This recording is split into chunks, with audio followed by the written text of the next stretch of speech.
ಬಂಗಾರಪ್ಪ ಅವರು ಮಾತು ಹೇಳಿದ್ರಿ, ನೀವು ನಿಮ್ಮ ಹೇರ್ ಕಟ್ ಬಗ್ಗೆ ಏನೋ ವಿವಾದ ಆದಾಗ ವಿಜೇಂದ್ರ ಅವ್ರು ಏನೋ ಮಾತಾಡಿದ್ರು, ಆಮೇಲೆ ಪರ್ಸ್ನಲಾಗಿ ಫೋನ್ ಮಾಡಿನೂ ಹೇಳಿದ್ರು ವೈಯಕ್ತಿಕವಾಗಿ ತಗೋಬೇಡಿ ಇದನ್ನ ಅಂತ. ಇನ್ ಜನರಲ್ ಹೆಂಗಿದೆ ರ್ಯಾಪೋ ನಿಮ್ಮದು ಬಿ ಜೆ ಪಿಯವರ ನಾಯಕರುಗಳ ಜೊತೆ? ಮನುಷ್ಯತ್ವ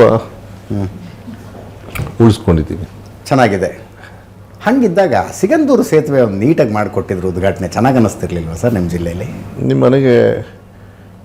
ನಮ್ಮ ಮನೆಗೆ ನಿಮ್ಮನ್ನು ಕರೆದು ಅಗರದಿಂದ ನಡ್ಕೊಂಡ್ರೆ ಏನಾಗುತ್ತೆ, ಅದಾಯ್ತು ಅಷ್ಟೇ. ದೊಡ್ಡ ವಿಚಾರ ಮಾಡೋಕ್ಕೆ ಹೋಗಬೇಡಿ. ಅಲ್ಲಿ ದೊಡ್ಡ ವಿಚಾರ ಒಂದು ನಿಮಿಷ ಹೇಳ್ತೀನಿ. ನಿಮ್ಗಿಂತ ಚೆನ್ನಾಗಿ ನನಗೆ ಗೊತ್ತಿದೆ ಈ ವಿಚಾರನ. ಇದು ವಿಚಾರ ಬಂದಾಗ ಗಡ್ಕರಿ ಅವ್ರಿಗೆ ಮಾನ್ಯ ಮುಖ್ಯಮಂತ್ರಿಗಳು ಪತ್ರ ಬರೆದಾಗ ಅವರೇ ಫೋನ್ ಮಾಡಿ, ಇಲ್ಲ ಇದು ತಪ್ಪಾಗಿದೆ ಮುಂದೆ ಹಾಕ್ತೀವಿ ಅಂದರು. ಅದು ಹಾಕಲಿಲ್ಲ. ಮುಖ್ಯಮಂತ್ರಿಗಳಿಗೆ ಗೌರವ ಕೊಡದೇ ಇದ್ದಾಗ ನಾನು ಸಿಗಂದೂರು ಏನೋ ಬ್ರಿಡ್ಜ್ ಆಗಬೇಡಿ ಅಂತ ಹೇಳಿ ನಾನು ಹೇಳ್ತಾ ಇಲ್ಲ. ಆ ಕಾರ್ಯಕ್ರಮದಲ್ಲಿ ಪಾಲ್ಗೊಳ್ಳೋದಕ್ಕೆ ಮನಸ್ಸಿರಲಿಲ್ಲ. ಯಾಕೆಂದರೆ ಅಗರ್ವ ಕೊಟ್ಟಾಗ ಯಾವತ್ತೂ ಕೂಡ ನಾವು ಇರೋದಿಲ್ಲ. ಅದು ಮಾನ್ಯ ಮುಖ್ಯಮಂತ್ರಿಗಳು ಆ ಕೆಲಸ ಮಾಡಿದ್ದಾರೆ. It's not a big issue for us but bridge ಆಗಿರೋದು ಭಾಳ ಸಂತೋಷ, ನಾನು ಇಲ್ಲ ಅಂತ ಹೇಳೋದಿಲ್ಲ.